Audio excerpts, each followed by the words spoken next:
Some may find the following disturbing. Discretion is advised. The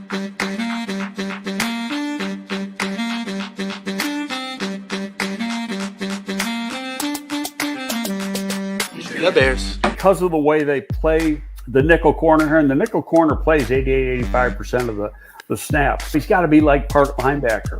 The Bears. When you're in a scouting room, there's going to be differences of opinion. The Bears. Once coaches get involved, of course, they've got their own opinions about what fits best for what they want to do, and that could be drastically different than what the scouts say. Well, you're looking at traits, and remember, he tested very, very well. The Bears.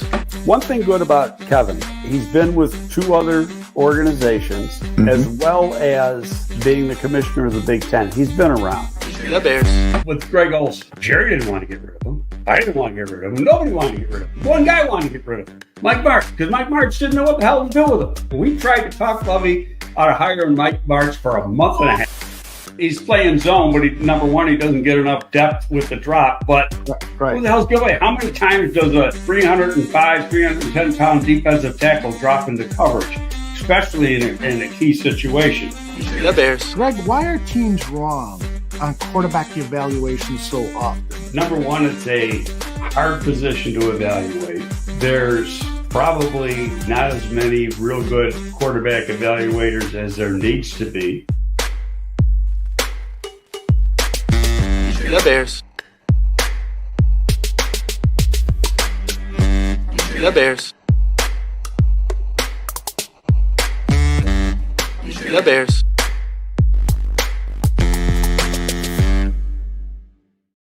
Welcome, everyone, to a fresh edition of GTF, Gabriel Talks Football. It is Victory Monday, and all week long we'll have programming on the Bears and be celebrating. We're finally celebrating. Things have turned quickly here, and they're looking much better than they did after last week's loss to the Detroit Lions. Let me bring in the man of the hour, the man of the day, the man who predicted a victory, Greg Gabriel. Greg, how are you, my friend? Yeah, I said last week, I guarantee a win. They won. You want to let people know what you told Courtney Cronin on your text? I just say that. I came up with my part of the guarantee. I mean, we're gonna have Courtney in about 10, 12 minutes. That'd be awesome. Awesome writer, probably one of the best on the Bears beat. I think what I really like about Courtney, and I've never met Courtney. This could be the first time I've spoken to her. We've texted back and forth, but I think she's very, very fair. And that's one of the things that people around here aren't.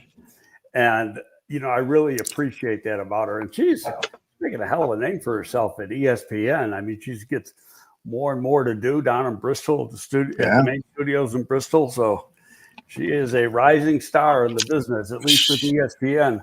She truly is. And she's deserves it. She's worked very hard. I know she spent some time covering the Vikings and then came to Chicago, and now she's getting all this national play as well. So, yeah, like you said, she's a rising star. It should be a great conversation that the two of you will have. I will ask people in the chat, get your Courtney Cronin questions in, and I'll try to get in 2 or 3 of them before she has to run off. Next week real quick, too, because ESPN – we're staying in the ESPN line, and next week we got a good friend of mine, goes back maybe 15 years, Joe Fortenbaugh, who is one of the betting experts from ESPN, but also a very knowledgeable football guy. Yes. And Joe and I worked at the National Football Post back in the day, and good guy, good friend, so he will be joining us next Monday. Yeah, Joe is, like you said, knowledgeable. And he's just an excellent broadcaster. Even if he did go to Penn State, but we won't hold that against him. Okay. Looking forward to that next week. Greg, the Bears dominated the Dallas Cowboys, although the Cowboys did come back to tie the game at one point, but the Bears came out in the second half with a 19-play drive, and that was a sort of a hammering of the nail into the victory box, so to speak. Your thoughts on what really stood out yesterday in that Bears win? Oh, God, there was a lot. The offensive line play was a lot better. Still got to improve the run game, but Dallas has got a good run defense. Their interior defensive line is very good. Pass blocking, didn't give up a sack. I think on the very first play of the game, Braxton gave up a pressure. And other than that, he had a pretty clean game, at least in the pass blocking department. And I've been on his case for weeks now, and I'm glad to see he stepped up to the occasion. Hopefully he just keeps getting better. Caleb, no sacks, no interceptions, went through the progression really well, threw with accuracy. And there's a few he missed, but he had a couple drop too. Really just a good game. And I'll tell you, the defense gave up some yards in the first half. Second half, they shut Dallas down pretty damn good. Didn't give up a point and had all those turnovers. So, created the turnovers, and you can't take that away from them. The defense really rose to the occasion in the second half of the game. It was exactly as you said regarding the defense's performance. They limited the Cowboys' explosive plays. The week before, Detroit had explosive play after explosive play. And this defense, without Jalen Johnson and who else was missing? TJ Edwards. It was really a fantastic effort. And Kyler Gordon. And Kyler Gordon, absolutely. He's been out so long, I'm starting to forget who he is. Come on, Kyler, play some football with us. We got to ask Courtney this. If I'm not mistaken, the Bears are one short on the 53. Oh, okay. They put 2 on IR and only and brought up 1, signed him, passing him to the 53. By my math, they got 1 opening on the roster. So, what position do you think they would most like to target? I don't know. I don't know how long they're going to, try to get a corner. But, they didn't bring any last week. Yeah. Maybe they bring in some today or tomorrow for a workout tomorrow, but I don't know. But, the one, I can't think of his name now. There's one corner out there that supposedly won't be ready to play for another week or 2, and he's probably the best. Okay. We'll do a little research on that. I'm sure people in the chat will come up with a name for us. Were you pleased with the running game? I mean, in that 19-play drive, I think they called 11 straight runs or 9 straight runs, whatever it was. So pretty amazing. But you look at the numbers, and they weren't, didn't blow you away by any means. No, it's still not where you want. Yes, Asante Samuel. Thank you, Lee. Thank you, Lee. Not where you want it to be. Part of when you look at the total number, Monangai tried to stretch out a player who would have been hit for a yard loss, broke a tackle, tried to circle back and try to make something out of it, ended up losing about 6 or 7. So that hurt the overall total a little bit just on one play. But the mere fact that they had that long drive, and Bigsy said that's the longest drive according to Pro Football Reference to at least 2001. So this goes back, almost a quarter century. Wow. It was a heck of a drive. And I tweeted that out yesterday. Mm-hmm. I use that 4-letter word I can't use anymore. But I might let it slip a few times, but, I'm going to be nice. You're allowed. But it was just a good all-around game. And, I think you knew early in the fourth quarter, this Bears were going to win this game. They weren't going to fall on their rear ends like they did a few times last year. That they were playing really strong. They're playing hard. And I'll tell you, though, that the Cowboys had that up-tempo drive. Mm-hmm. And the Bears players were gassed. Yeah, and yet they still stopped them. Mm-hmm. Yeah, and Caleb said that he was gassed on that 19-play drive that he was saying. I know he said he wanted a couple throws or something. So yeah. Tremaine Edmonds got a game. You brought that up. Yeah. Because I know he's one guy that you're like, Where's he go? He disappeared. He played probably the best game in 2 years. Yeah, maybe his career. All over the field. Yeah. I noticed that he was lined up outside where the tackles are, and that Noah was playing in between the guards more. Do you think that Tremaine maybe is better suited at the outside linebacker spot? I know that TJ Edwards has taken a lot of reps in the middle too, so he can fill in there. Well, you know, you set up a game plan according to who you're playing, and so you set your personnel accordingly. Mm-hmm. It would have been a one-game only type of situation. Yeah. The one thing that when they got Sewell in there, and the same actually when Hippolyte's in there versus TJ, is those two guys can run. Yes, indeed. And the one thing TJ can't do, as instinctive as he is, he doesn't have great speed. Mm-hmm. You know, he's a 4.75 guy, and sometimes it shows up. And where these guys might make some mental errors, they make up with it with their speed. Yeah. And the guy who's really, to me, comeback player of the year for the Bears is Sewell. Mm-hmm. I mean, you know, after the first 2 years where he did absolutely nothing, you had him written off. And that's a good thing to remember now because, you know, people are pissing and moaning about Ozzie Trapillo and some of these players will say, hey, when you get the opportunity, you make the most of the opportunity. You just got to wait until you get the opportunity. Yep, indeed.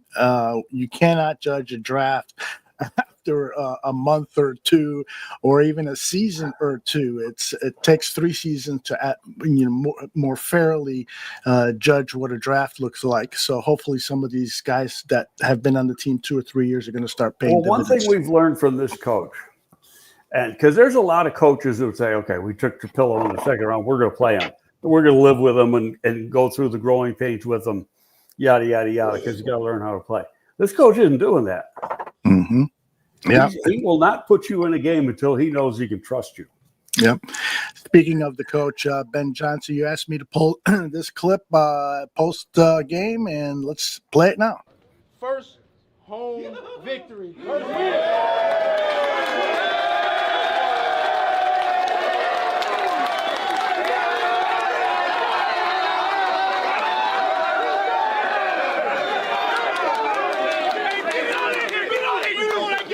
You know what I got. Repeat after me now.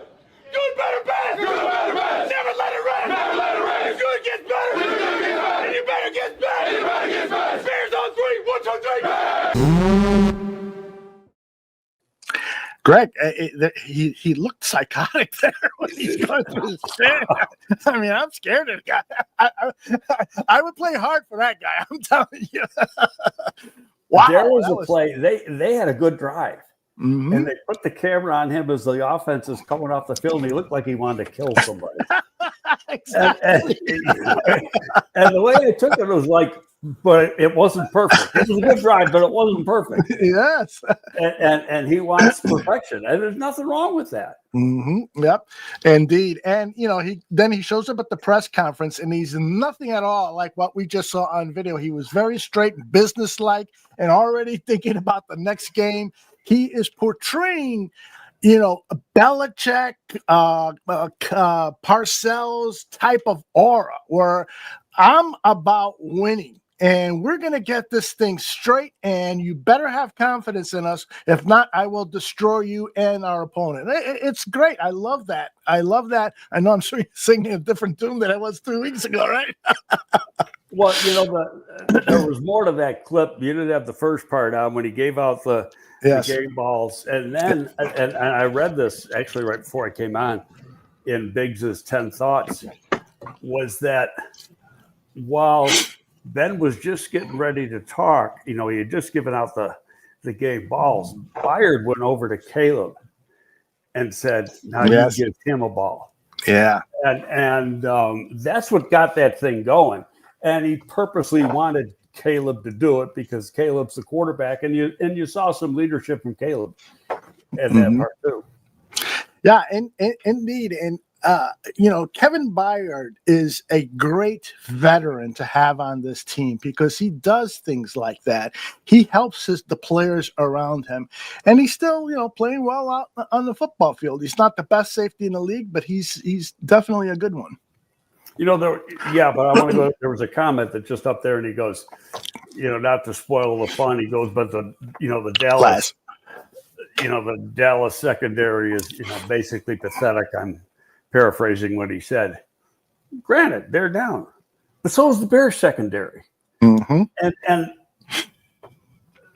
the Cowboys didn't do to the Bears secondary what the Bears did to the Dallas secondary. Right. Indeed. They Bears last week Detroit did now. Yes, exactly. I think there was a kind of a shock to this defense a week ago when they went out there without some of their key players, and maybe mentally they just weren't ready to face this outstanding Lions offense, and maybe their Lions offense the previous week against Green Bay, put them to sleep a little bit. So. We will see. Green Bay, did you watch the end of that game? I did. I saw a good deal of it. That was crazy. Yeah, it really was crazy. And I think people who were saying Micah Parsons is overrated might be right. I mean, the guy is an outstanding pass rusher, but they were running right at him, and he was 3-4 yards in the backfield, and there goes the running back past him. And so there are ways to beat Micah Parsons. He's not a big guy. How you beat him? Run at him. Yep. Exactly. So that Packers defense is going to be interesting to see how they continue to play the rest of the season. And Jordan Love looked absolutely pathetic. He made some terrible mistakes. He's just not a big-time quarterback, in my opinion. And a lot of that is me talking as a fan, hoping that he's not going to be a big-time quarterback. Hey, you know what? I'm not going to even talk about them until after we beat them. There you go. Because what, talk is cheap. Because I've already beaten them before in my lifetime working there, so I know how important it is for the McCaskey family. But there's so many times we've played them over the last few years since we've been doing this show, and we've come back on the bad end of it. And I just until there's a win. And there was a win last year on the last game of the year. Till there's a win again, nothing. I'm not going to say a word. Absolutely. Then Peter Bukowski's going to get a lot of shit. But a player that most of Chicago has been down on because of his up, down, and undisciplined play is Tyreek Stevenson. But Tyreek made one of the plays of the game when he forced a fumble, and it was an extraordinary play. Caleb Williams was asked about that. Beginning the game, obviously we had a 3-and-out,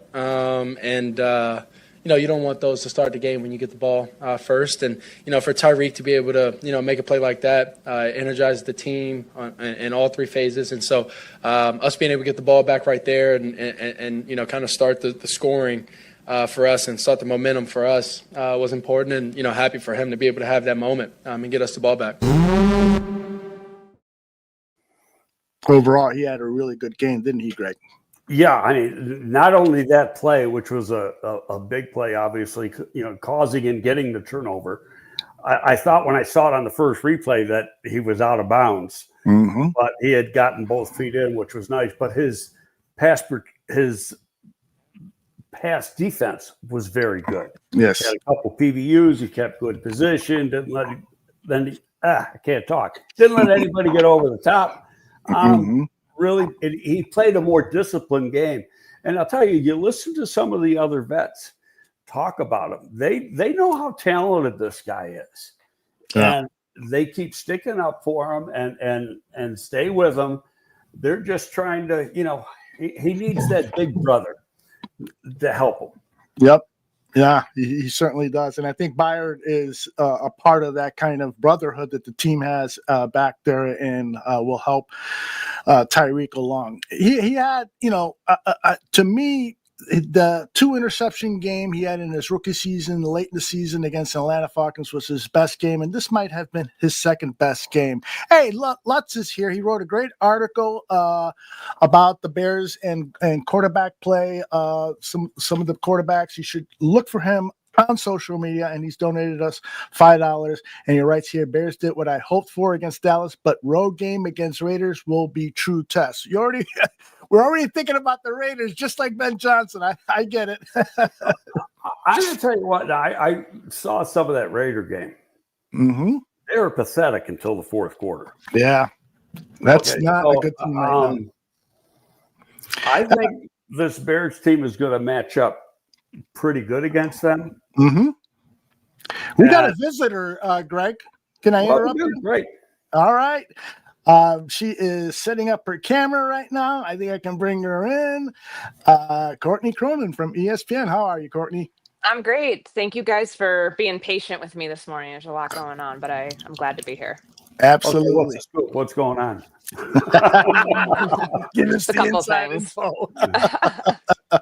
Hey, let me ask you before we get into the game, because by my count, the Bears got an opening on the 53. Am I correct in saying that?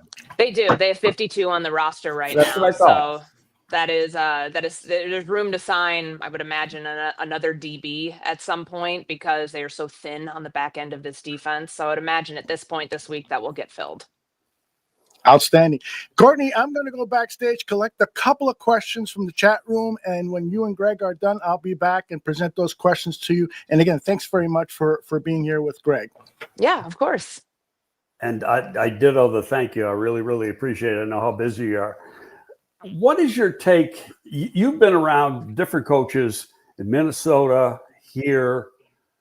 What's your take in the difference that Ben Johnson is compared to a lot of other guys?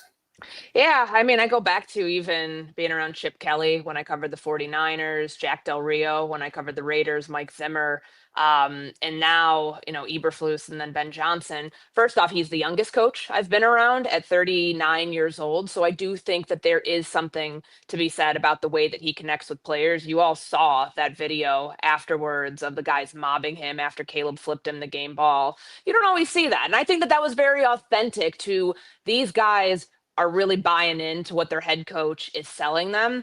And when that belief is there, the genuine interactions of, I am happy for this guy that he got his first win as a head coach, that's there. It's not like the golf clap sort of, yay, like we did great, like Ben Johnson got his first win. Like those guys were juiced for him.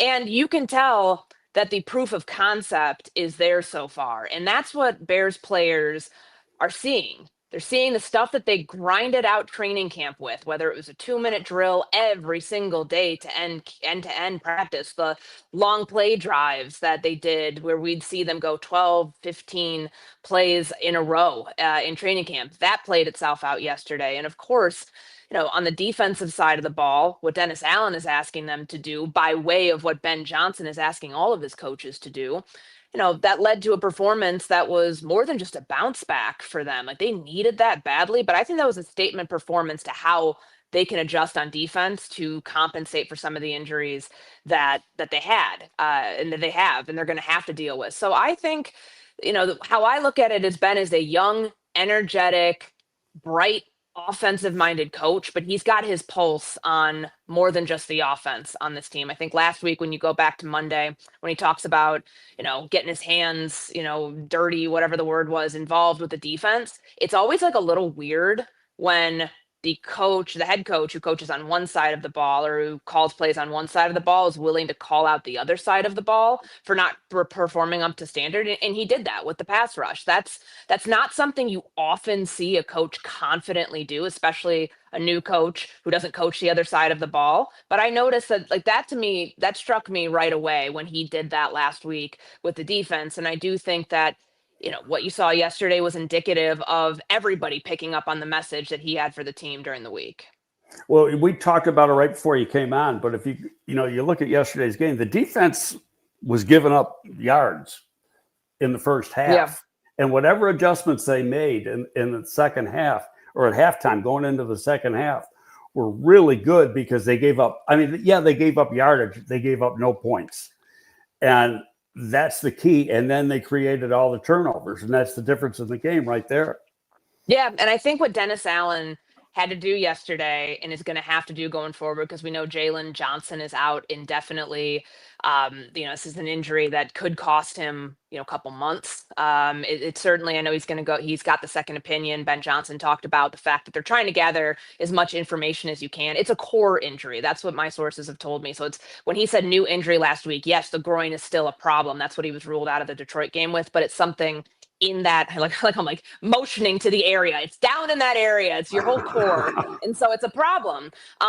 But however long it takes for him to be back, Dennis Allen is someone who wants to protect his coverages. So what does that mean? That means that you're probably going to see a lot more quarters going forward. You're not going to see as many man, not see as much, fire zones, man coverage. I think that that's a way to protect the back end of the defense as this pass rush is starting to formulate a little bit. We saw Montez Sweat finally get a sack yesterday. You're like, look, he won a one-on-one matchup. He should. That's what, I don't, and one thing I'm going to have to go a little bit closer on the rewatch is how much did they actually move him around, because he's a player who can rush from the 3 technique to the 5 technique. He should be all over the place to get those matchups that he wants. And so I think that, what you saw from the defense yesterday was a good start, because that's a championship caliber offense. Even without CeeDee Lamb, they still are capable of putting up points and yards, like you mentioned, Greg, in the second half.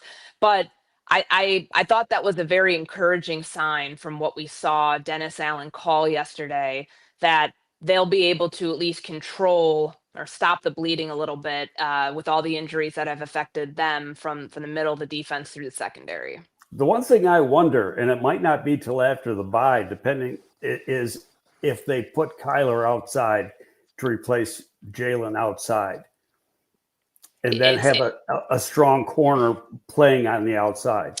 It's a great point, because A, they just paid him this offseason. B, we know that Dennis Allen has talked about using him in a multitude of ways beyond the nickel position. Like, he can play outside corner. We saw a little bit of that early on, in the offseason when Jalen Johnson was in and around. There were a couple times he wasn't there the entire part of OTAs and minicamp. But then, when he got hurt, we saw Kyler the early part of training camp playing a little bit outside. So he's certainly capable of doing that. But then does that leave a void for you at, with your slot corner position? Nick McLeod has been handling that so far. I think that they can continue to rotate him in once Josh Blackwell gets, to a point where they're comfortable having him there, because that's the reason that, they brought him back outside of special teams.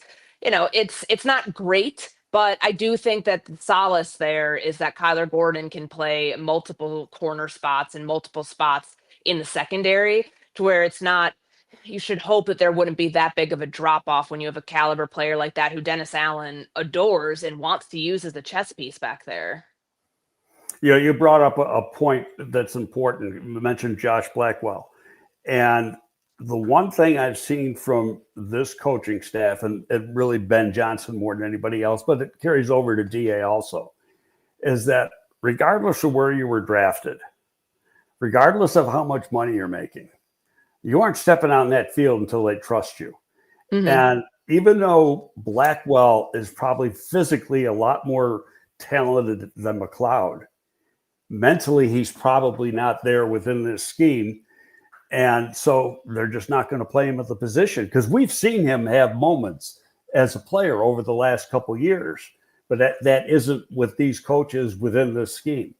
Yeah, I think that's an important thing to consider here, that when Ben Johnson last week talked about creating competition in practice and what that foreshadowed, that if we figure out through the first, this is a nice sample size before they get to the bye in week 5 to figure out who fits, who doesn't, who's playing at the way that these coaches want them to and who's not.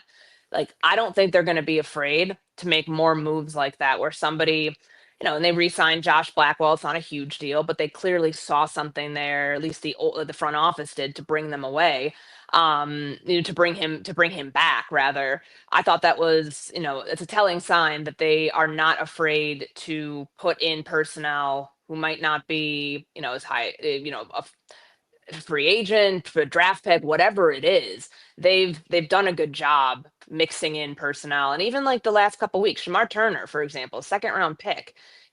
Was he hurt in training camp? Yes, but has he been healthy? He has. Took him 3 weeks to get himself active and to be playing a little bit in that game yesterday. So I think it shows that if they think someone is better than who's out there, they're going to play that person and put them in a better spot to make plays. But it's certainly, your highest paid players, a Montez Sweat, what we saw him do in the fourth quarter, that's important. Like you need to have more of that, because if you're the highest paid player on a team, you should be or highest paid player on a specific unit, you should be playing the most of anybody back there. And I think that you should have the highest production too. I mean, it's just, that's why they make financial decisions. So I'm curious to see the first 4 weeks. I mean, there's obviously left tackle that we talk about, like what will that look like coming out of the bye? Will Braxton Jones still have that job? We know Theo Benedette got in at right tackle a little bit yesterday when Darnell Wright had the elbow injury, but he played a little bit of left tackle in the Detroit game. I think they'll have some interesting conversations and some good ones about maybe some changes for the second half of their season, coming off that week 5 bye, where guys who are playing right now, starting in positions right now, making significant contributions right now at specific spots might not be there. No, I agree with you. In fact, to be totally honest, I thought, based on what Ben said on Friday, in his presser on Friday right before practice, I thought Braxton was going to be replaced. Just trying to read between the lines. And so I was kind of surprised when he did come out and start the game. In fairness to him, probably played his best game this year. He gave up a pressure on the very first play of the game. After that, at least in pass pro, he was really clean.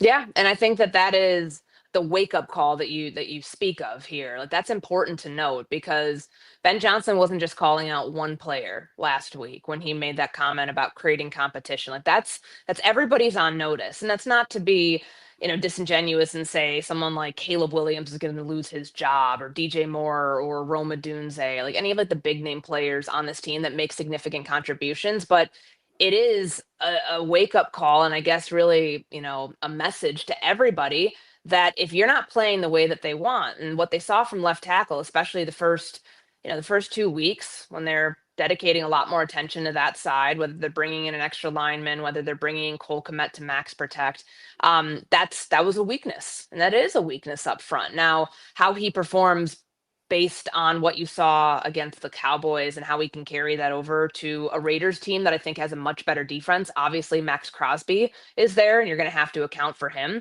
That'll be a true test to see, was it a one-off for Braxton, or was it something where he figured something out and he started playing better and he can hold on to his job beyond that bye? Because the bye really comes at a great time for the Bears to be able to reevaluate, was the first month, did we get what we wanted to out of it, and where did we not? And if left tackle is one of those spots where you think is a weak link, maybe you make a change there. But he's got one more week to prove himself, coming off a pretty solid performance yesterday. Yeah, they still, though, in fairness, they still had Kmet helping him chip a little bit on that side. So it wasn't like he was doing one-on-one all by himself, but it was, I just thought, from the big picture, his pass blocking improved tremendously from the week before. And Ben was right. He starts off the games well, and then he's died in the second half. He carried, he played well yesterday pretty much the whole game. Yeah, and it's kind of like what we talked about with Darnell Wright. I mean, we didn't mention it, or Dan Rochar didn't say the same thing about Braxton Jones in terms of the focus and fatigue that we saw from Darnell that sometimes snowballs into those penalties. And obviously he got hurt. He hurt his elbow yesterday. But some of those same things hold true to Braxton Jones, where he'll start a game strong and then fizzle. And whether that's a physical thing, whether it's getting too high when he's in pass protection and, getting beat off the edge by edge rushers. I mean, they've done a good job mitigating some of those issues, but he's still got, I think, a significant amount to prove that he can hold his own up there. And I think he's coming away feeling pretty good of what he was able to do on Sunday. It's just a matter of, can you do that multiple games in a row, or was that a one-off? Now, Ben mentioned yesterday, right at the beginning of his presser, that Loveland had a hip and they got to wait till today. Do you know exactly what that is? I didn't even see him get hurt, but I know he didn't play much in the second half. So he went out in the first half and was in the medical tent for a bit. It was weird because it was like Caleb Williams went into the medical tent, came out. Colson Loveland immediately goes in. Tremaine Edmonds gets hurt on the field, or at least just shaken up for a play, tries to go out and then come back in before the injury timeout was over. And the ref's like, no, you have to leave the field. So there's a lot going on all at once. I didn't see the specific play to see like what contact he had that ended up ruling him out for the rest of the game. But it's one to monitor because Ben did what he said he was going to do, get the tight ends involved. And Colson Loveland was very intentional, got through him. The first pass came his direction. He had that 31-yarder to set up the Roma Dunze touchdown. Right.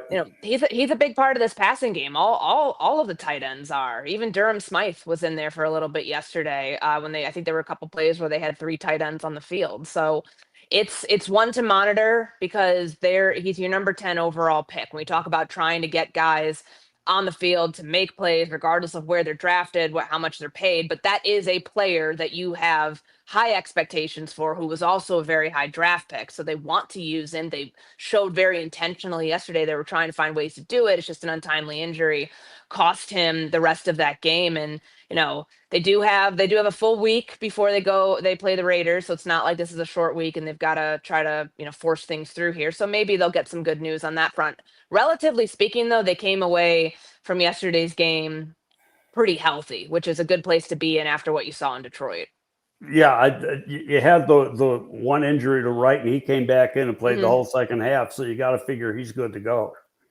Yeah, absolutely. And I know that Ben said yesterday, like he didn't anticipate it being anything long term because it looked at first when he's on the sideline, his hand was kind of like this. Yeah, I like, thought he might have broken his hand or broken That's his wrist what I or something.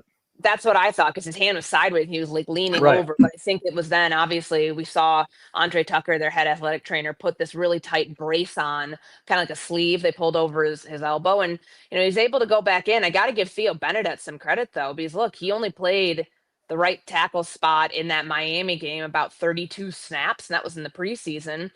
Maybe it was a wake-up call to the coaching staff and front office to not have your second-round pick inactive. I think you look at that and you say, why wasn't Ozzie Trapillo playing in this game? Obviously, they went 9 defensive linemen because they felt they needed to create a pass rush. They were trying to play the numbers game there, but to only have 8 offensive linemen up, little troubling when your second-round pick, who is now a right tackle, the position that he was drafted as coming out of Boston College, he wasn't able to be in the game because he was inactive. I think that's something that they look back in hindsight and say, okay, well, maybe we don't have that happen again. Well, so, generally speaking, though, Courtney, most teams some teams only have 7 active on game day. So, yeah, it's not a position you want to be heavy with as far as dressing guys, but as soon as you get one guy hurt, then you're in trouble. Yeah, and the one guy was a tackle. He wasn't a guard. Luke Newman, a 6th-round pick, was up, and he was playing, or he was active at least, over your 2nd-round pick. I know that this stuff kind of feels like we're, looking at draft positioning and saying that somebody not being up is an indictment, but I do think that, we can all look at this in hindsight and say, yeah, you probably wish you would have had him in there. Obviously, this didn't become a long-term injury or a problem that they had to solve in the second half because Darnell came back, but certainly isn't great optics-wise to not have him active on game day. No, I get what you're saying, but I also get, I go back to the one thing that Ben says, and it just sticks with me, and that until they totally trust you, and more of that's up here than the physical part. It's the mental part that you're not going to make mental mistakes. You aren't stepping on the field. Yeah, and I thought it was a good sign that they trust Luther Burden. Finally, took 3 games for them to trust him, but for him to be on the receiving end of that big touchdown in the first half, to contribute the way that he did, to surpass 100 yards receiving.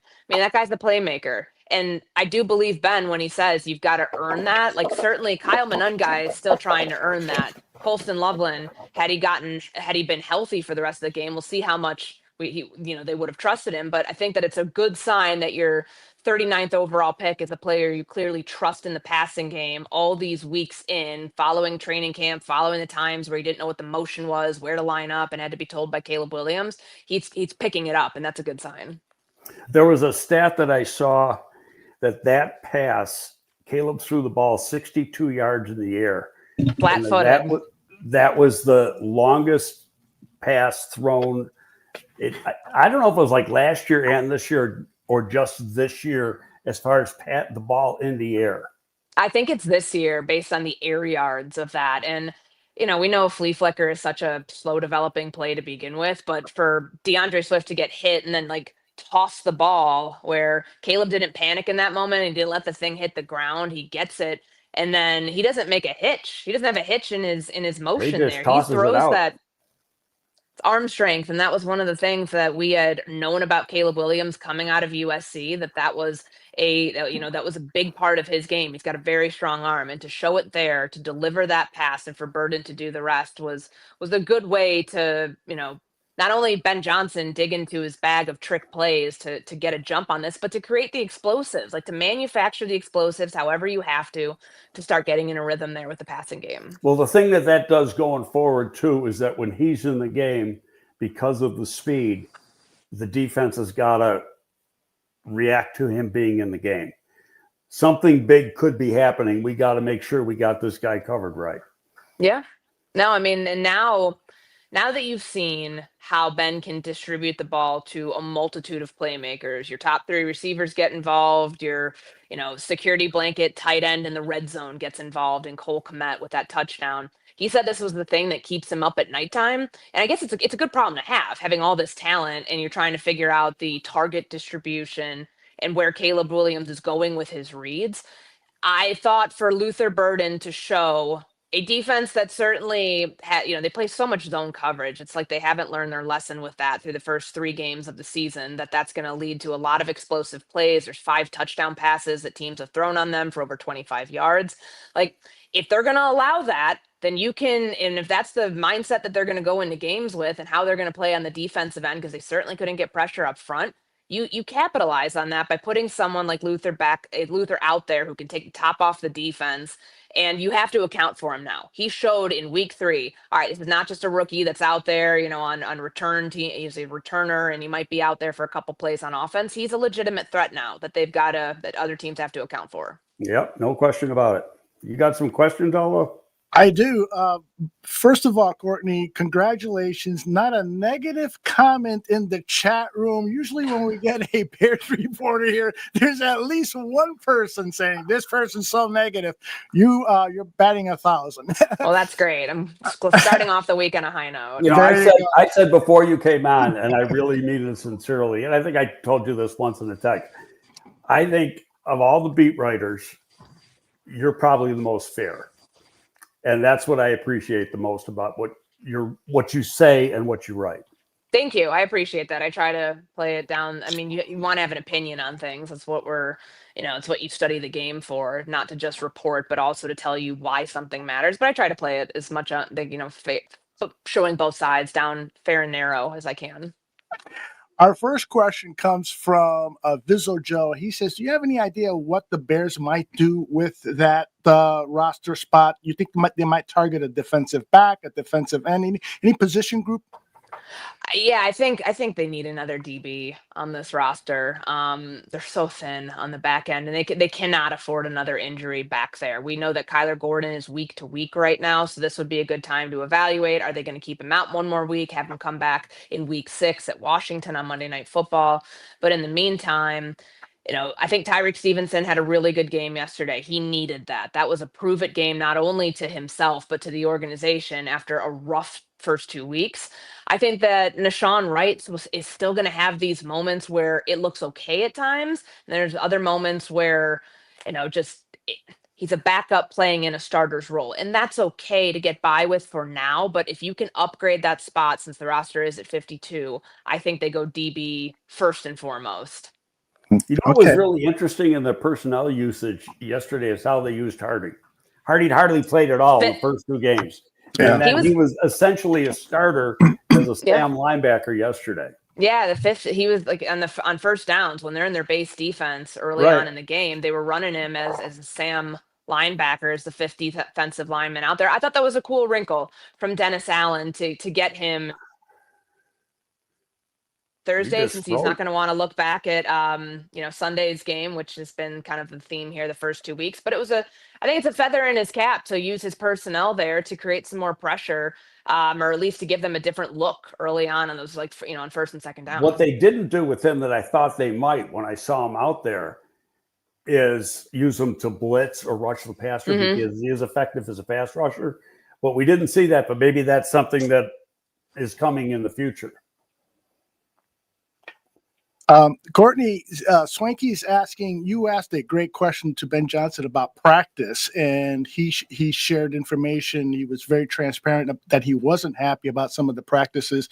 And so Swanky is wondering if you're going to ask him a similar question to get kind of the temperature of how this team is practicing after a big win. Yeah, he didn't want to talk about it on Friday because I had asked a follow-up just on you call the team out for their practice habits on Friday, on Wednesday, and then Friday, how do you think they responded?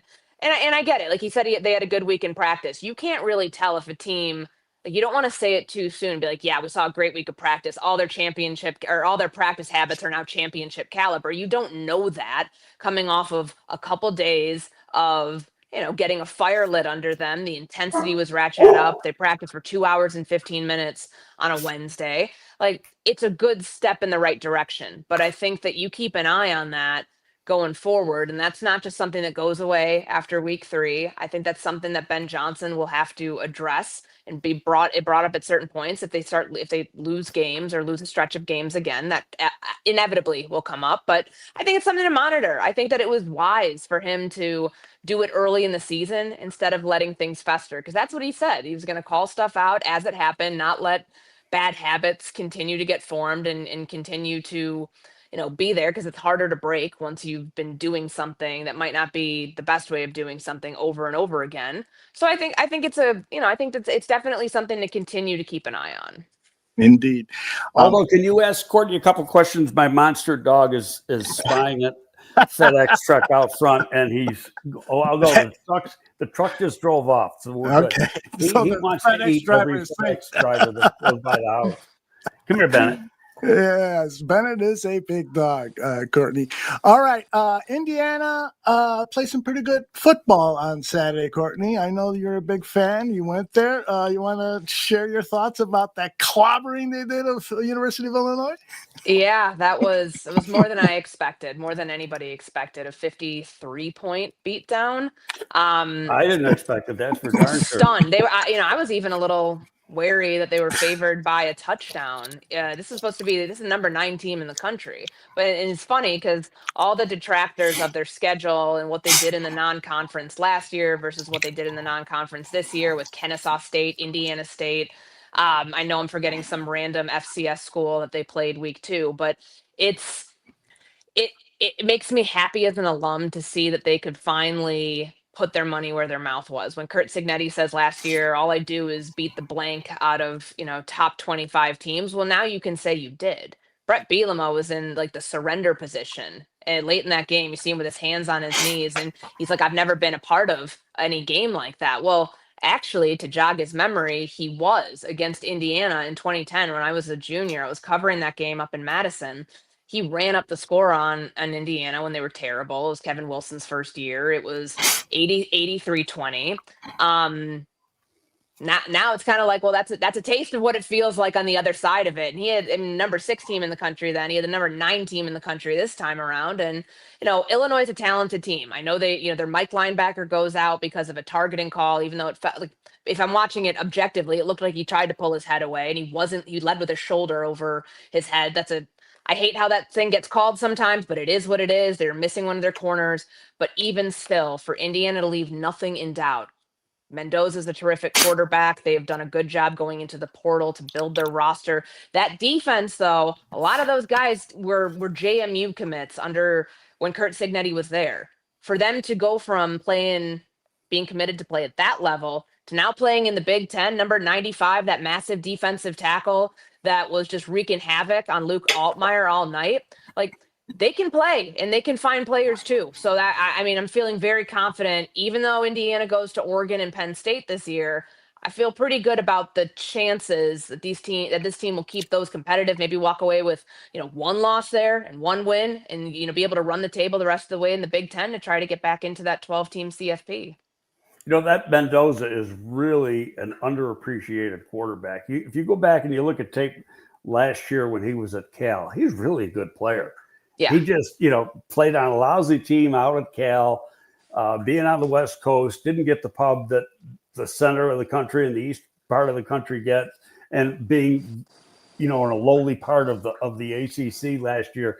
But he was a good get for Indiana. I mean, he's a guy that in another year, if he stays for the full term, could end up being a pretty high draft choice because he's real smart. He's got good arm strength. He's mobile. He's accurate. He's got all the right tools. He just has no pub. No, and that's I think at a place like Indiana, if he does decide to stay, another season, you're looking at somebody right now who has done enough through the first 4 weeks of the season to be in the conversation for the Heisman Trophy. Him, John Mateer at Oklahoma. Those two have been two of the biggest risers so far, and to do it against that team, this wasn't a cupcake. Illinois was a 9th-ranked team, and they came into your house and you sent them away with an offensive performance like that, 63 points. That's taking it so personally that, you can't help Kurt Signetti certainly taking it personally, but your players embodying that too, by the way that he performed, by the way that he was able to capitalize on some of those sudden change moments. Obviously there was the blocked punt that was returned for a touchdown, and then they deliver a touchdown on the next drive. The onslaught was there. They've done a good job from Curtis Rourke to Fernando Mendoza of getting quarterbacks that fit this system and, can contribute right away. Courtney, I got just one more question I want to pose to you. We got so many, but this is the most popular question, and a lot of times it's formed as a request. Please don't go to ESPN's First Take. People don't want to lose you here in the Midwest. They love your reporting, and unless you're replacing Stephen A. Smith, then that would make sense. I don't think anybody has to worry about Stephen A. being replaced. He is that show. That show is his baby. He does so much for the network, and obviously he's very good at his job. So I don't think you'll have to worry about me replacing Stephen A. So well, thank you, Courtney. Is he get him out of the studio? Because he comes across as kind of obnoxious when he's on his show. Is he a really good guy? Yeah, he's a great guy. And his work ethic is unmatched. So you think about it, he goes from doing he does First Take, that's 10 to noon Eastern every day. He has his Sirius XM radio show a couple times a week. I forget which days, but that's multiple hours. He's got the Stephen A. Smith show on YouTube, which takes a lot of time. The man is a machine. He's doing Monday Night Countdown for a couple games. I believe he was in Baltimore today, so he'll be at that game tonight. Does NBA Countdown, that. You can think what you want about his opinions and all of that, but he is somebody who you can never say he doesn't work hard because he grinds. And that is a job like that where you have to be on 24/7. That is not easy. No, it's not. But going back to the one comment by the other, the more we see you out of Bristol, that looks like that's a big part of your future. It's been fun. I've really enjoyed getting a chance to do more on television. I definitely miss my Around the Horn family. That was a huge part of what I did the last 3 years, really, since I got to Chicago. My NFL Mondays show was always my favorite. But I've gotten a chance to do some pretty other cool things, and I've very much enjoyed it. And always, I just love that this is my home base and this is what I do. And the Bears are a national brand as much as a team like Green Bay, as a team like Dallas, as a team like the Steelers. They are always relevant, whether it's good in Chicago or whether it's not so good in Chicago. So to get to be a part of that and get to tell a part of the story is something I'm very grateful for. Well, look, we asked you for a half hour, and it's been really closer to 40. So I wanted to thank you for coming on. We really, really appreciate it. Of course, anytime. Thank you for having me. Thank you. Thank you, Courtney. We'll talk to you down the road. Bye-bye. Thanks, guys. Take care. Yeah. Courtney Cronin, fantastic guest, Greg. How do you do it? People in the chat want to know. Open up that Rolodex, all these great names come falling out. I know a few people. I mean, you're really good at maintaining contact with people too. I try. You know, it's not like I see him in person, but I try to keep up to date. You know, like Albert Breer. I text Albert Breer probably a couple times a month just to, you know, ask a question or whatever, just to keep the relationship going. The same thing with Rappaport. I used to talk with Schefter and text with Schefter, but it's really been a few years since I've had much contact with him. But Rappaport probably a lot more, and the same with Pelissero. And those are big time NFL insiders. In fact, they co-host a show called the NFL Insiders on a network. Pelissero, tell a little story. So this is when the big trade was made between Carolina and the Bears. So this is a couple years ago now. So I get a call, and this is before anything was out. I mean, nothing was out. Okay. I get a call from a guy in Carolina. I had a very good friend who was working in the organization. And he said, something's going down real quick between the Bears and Carolina.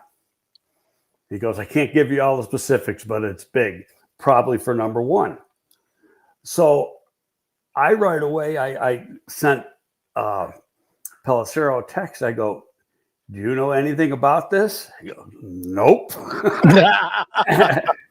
And then probably I tweeted out, something big's going to happen and you're going to like it.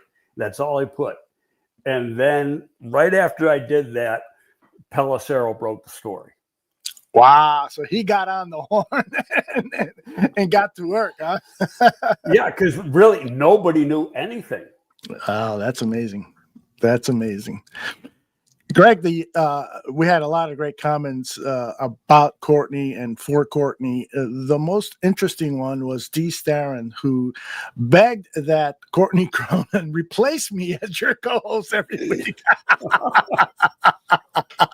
I don't know if he got enough money to do that. Right? Yeah, that would be a hell of a trick. Stephen Nagashi with the $5 donation. And he asks, is it possible to put Wright at left tackle and Trapillo at right tackle after the bye week like people are expecting? It seems like a gamble.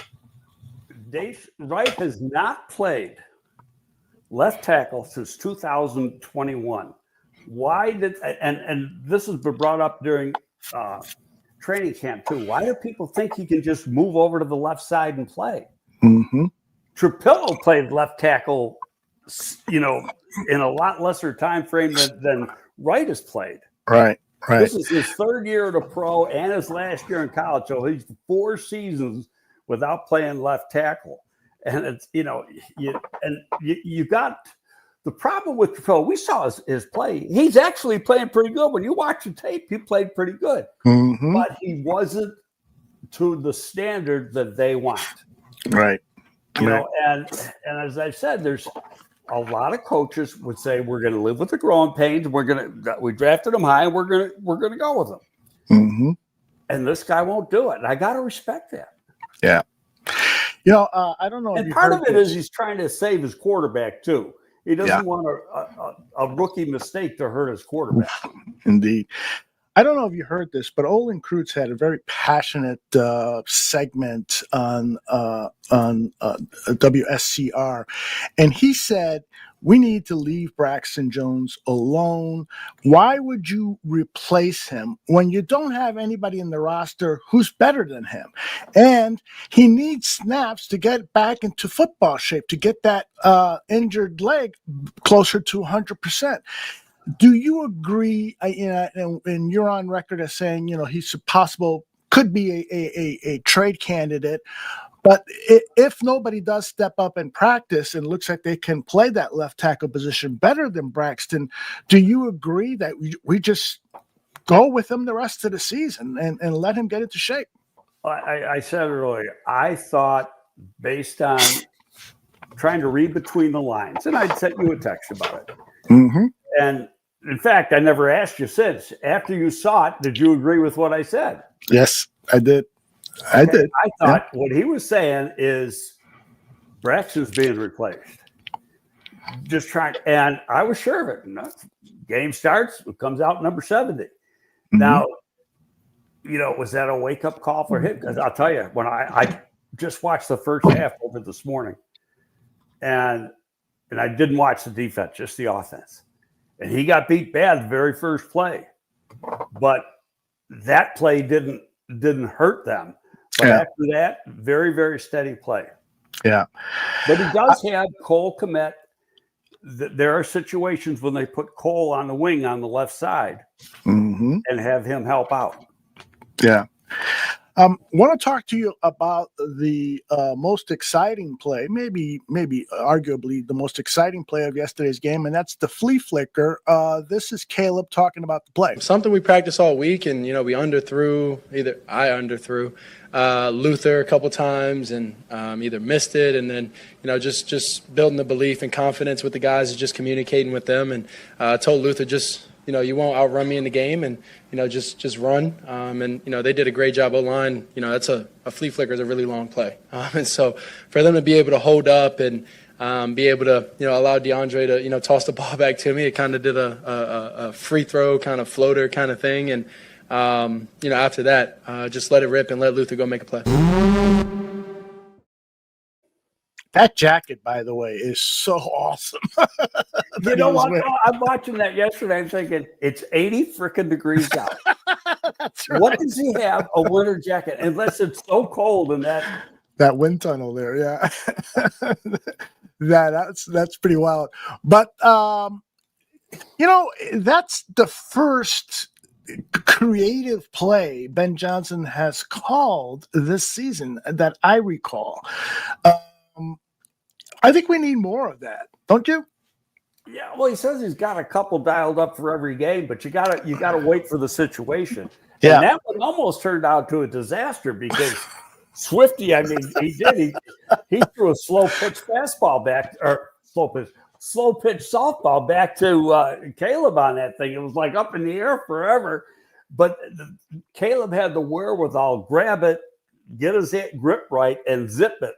And if you look at it really quickly, and he put no air under that ball, he fired a dart.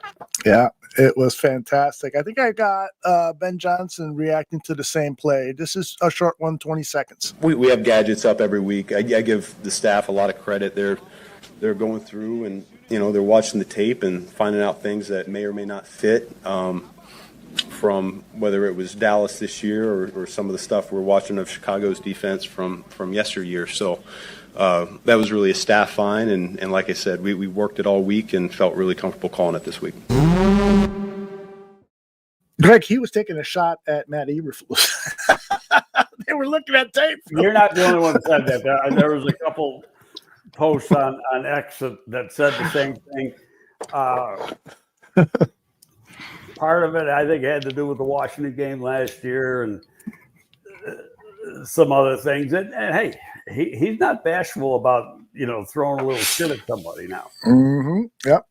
You and Courtney talked about Luther Burden. Can you share more about what your thoughts are on this player? Because I find him, he could be a breakout offensive weapon, even this season, as he gets more acclimated to the offense. Breakout's the right word, because then you're saying he's going to be a regular player and catch 45, 50 balls or something like that. Okay.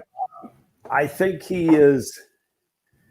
You go back to that trust thing. He's getting to a position where, okay, we can give you a little bit more. They're spoon feeding him and giving him a little bit more to do each week.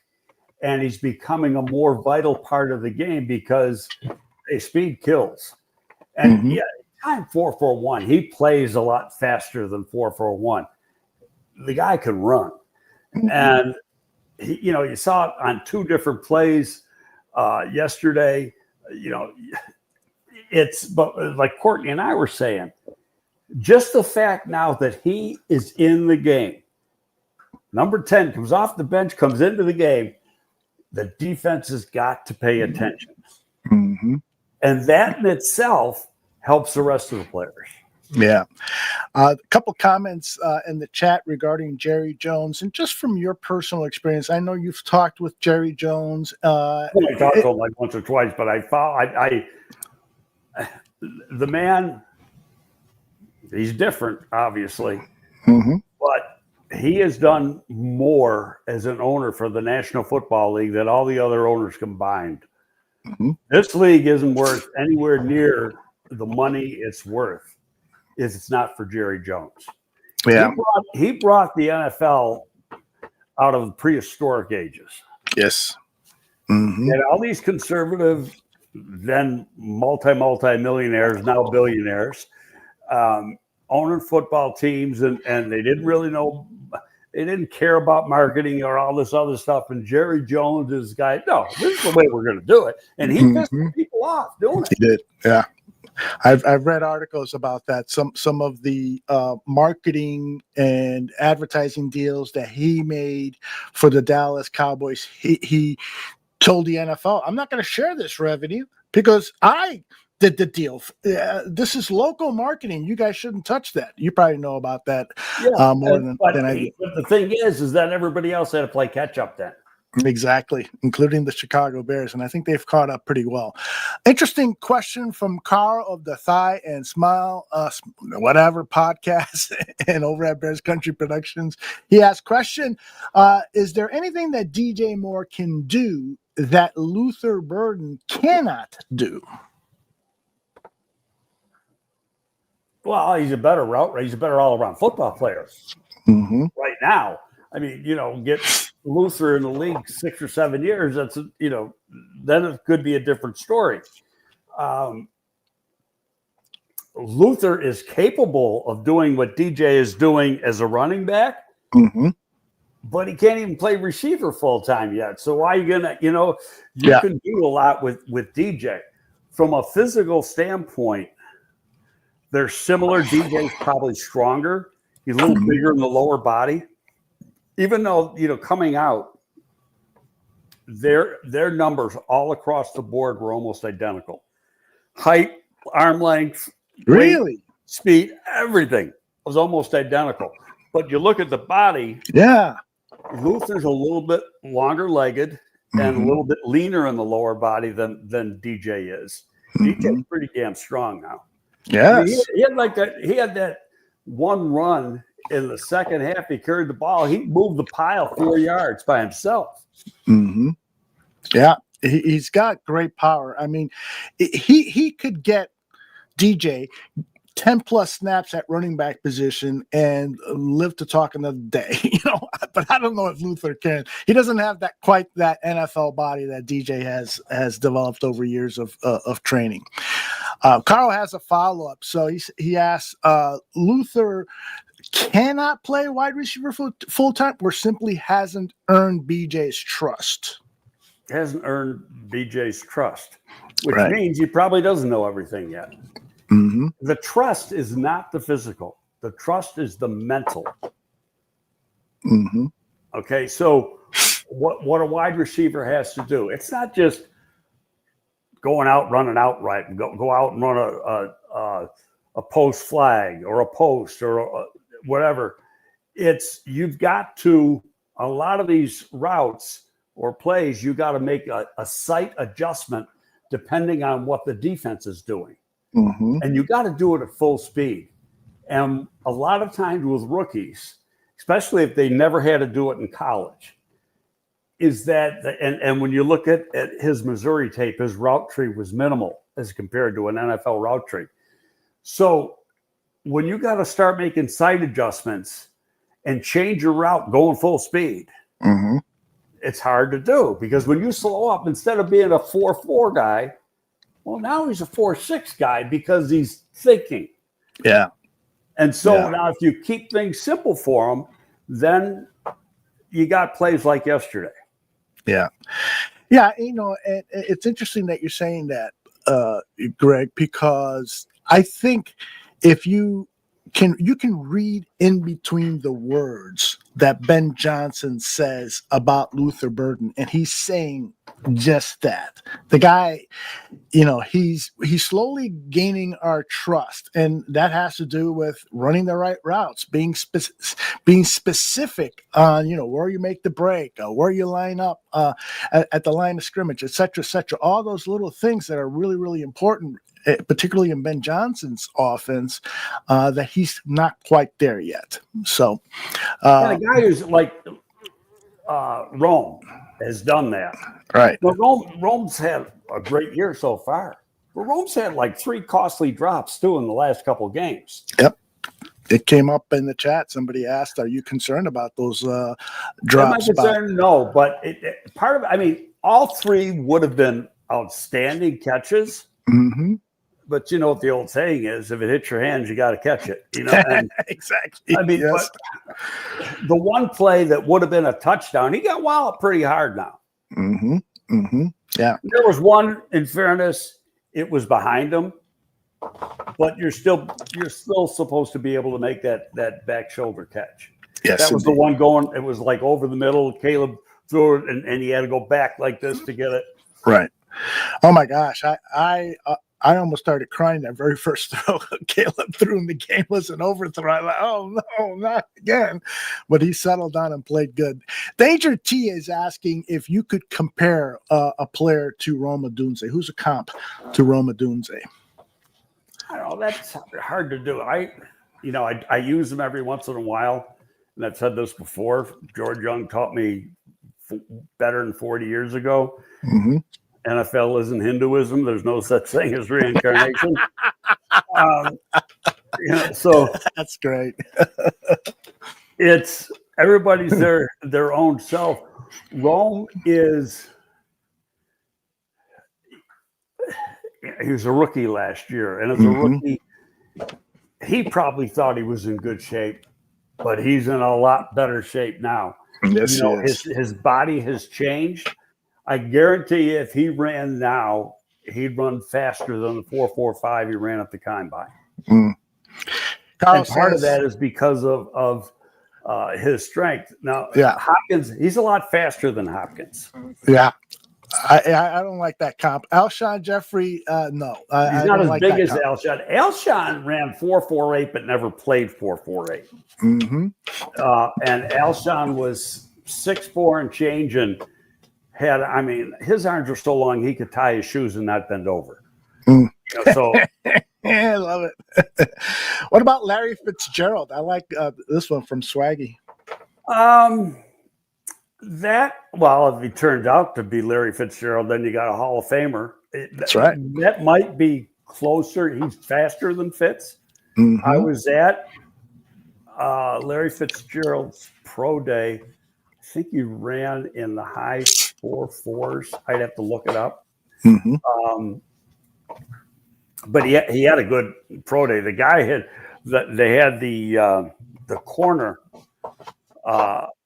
I can't think of his name now. Jets took him in the first round, and he just tore up that pro day.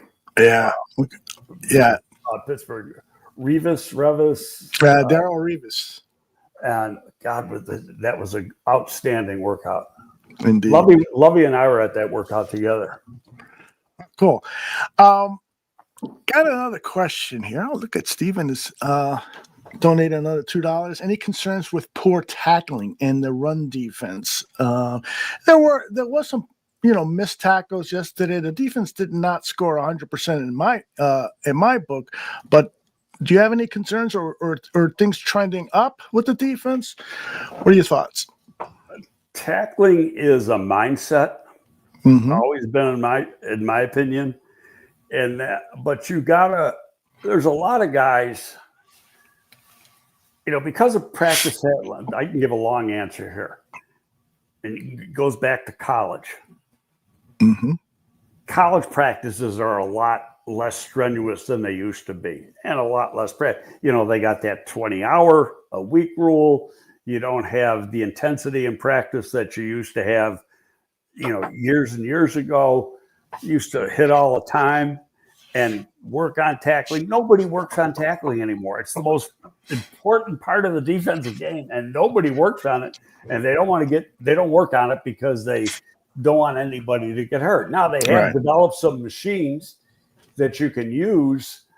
They got the big tall dummy that's like a robot that can move around and it can even change direction and stuff. You can use that. But tackling, if there's a lot of guys coming out of college that they hit, but they don't wrap up. And if you don't wrap up, you aren't making the tackle. You just throw your body and you hit the guy, but you got to get your arms around his ass. Yeah, exactly. Wrapping a lot of times, the guy's pretty strong himself. He's going to run through that hit. Yep. And, a lot of people are trying to punch the ball out, and so they don't wrap up. And I've seen guys try to punch the ball out, and the ball carrier is going 5-10 yards extra. He could have been downed. But you're absolutely right. Tackling in the NFL is not the way I remember it from yesteryear. Tackling is not the way in college either. It starts there. Yeah, indeed. By the way, Stephen Nagishi is the co-host over at the Double A Team podcast. Excellent show, so give them a look. Sports Chicago Style has some breaking news. He says Cowboys wide receiver CeeDee Lamb will likely miss 4 to 6 weeks after being diagnosed with a high ankle sprain. That did not look good. That looked like a high ankle sprain. I mean, that was like a picture-perfect play of how a guy gets a high ankle sprain. Yeah, you think it's a good idea early in the game to be giving your lanky, prized wide receiver a handoff so that the linebackers can crush him? I don't know if that's a good idea. They're not thinking that he's going to get hurt on it. Yeah, I mean, you never think that. I just feel like a play like that with a receiver like CeeDee Lamb, that's for when you really need a big play late in the game, and to lose him early in the game. How much of an impact did that have on this game? The Cowboys losing Lamb in the first quarter, because he's one of the most important parts of their offense. Yep, I they don't have the depth at that position that the Bears have at the position. All right. Oh my gosh, the Bears are loaded. First time I've ever said that at the wide receiver position. All right, let's get a few more questions in here. Swanky wants to know, where are you at with Common On Guy? Can he become a featured back in this offense with 15 to 20 carries? Swift doesn't have the build to take it on by himself. I think they're trying to get him more carries. I don't know much about the Raider interior line. I'm going to have to look a little this week. I know they got the great edge player. And their other edge isn't too shabby, a University of Buffalo guy. I got to look at their interior. If their interior is a little weaker, I mean, they got the guy from Green Bay, who was, in my opinion, was one of the better run stuffers in the league. Yeah, and he upped the ante for Dallas by getting him in that trade for Parsons. That they knew going into that game, it was going to be tough to run.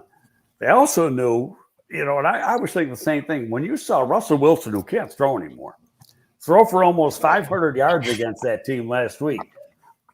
I had a feeling Caleb was going to have a good day. He probably could have thrown for 350. He had a couple of drops, but they ran the ball a lot more, trying to run the clock, a little bit more conservative in the second half, which is fine because they had a good lead. But the good thing about Caleb, in my opinion, watching the game, was that he was much more at ease with himself, standing in the pocket, going through a progression, getting the ball out of his hands. I listened, after the game on Fox, they had, probably a good 10, 12 minutes after the game ended. They had an interview with Caleb on the field. And then they had an interview with Tom Brady, and Brady was very complimentary. I don't know if you saw it or not. I did. Okay. I did. About what Caleb is doing. Of course, he's scouting for the team that they're playing next week. So. Yeah, that's I don't know how the league allows that. Well, the thing is that the Raiders already got the Raiders had the tape of that game last night. So Yeah. I mean, it is what it is. They don't allow him, especially because they play the Raiders last night. They don't allow him to go into the production meetings. Mm-hmm. I think it was Courtney Cronin who asked Ben Johnson about that last week, and he made a funny remark saying, "Since the season started, I have been in full go coach speak." So I don't give any trade secrets. Right, I'm not going to give Tom Brady any secrets. Absolutely. Now, in fairness, he's maybe coach speak with media for the place. When he's talking to the local media, he's still as transparent as can be. The most transparent coach, I think, since the days of Mike Ditka, who was not afraid to criticize anyone, including the owners of the team. Well, I said before, and I started to bring it up, and then we got on another subject with Courtney. When you think about the age, Parcells wasn't that much old. When I was starting off with the Giants, Parcells was only like 3 or 4 years older than Bill, or than Ben, rather. Right. And, he's probably 43, 44.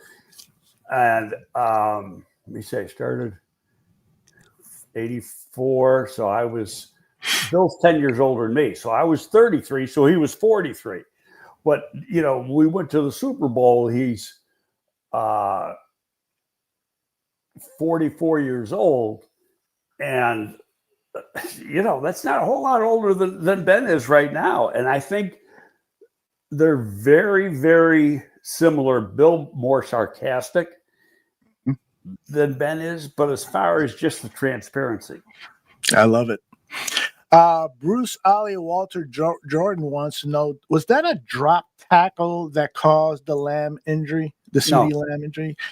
Yeah, nobody said it on the broadcast, so I was wondering. That was a regular tackle. Okay. His leg got caught underneath and kind of bent. Indeed, man, it was not pretty. He's talking like a hip drop tackle, and that's where that's the one. Yeah, the player falls to the ground.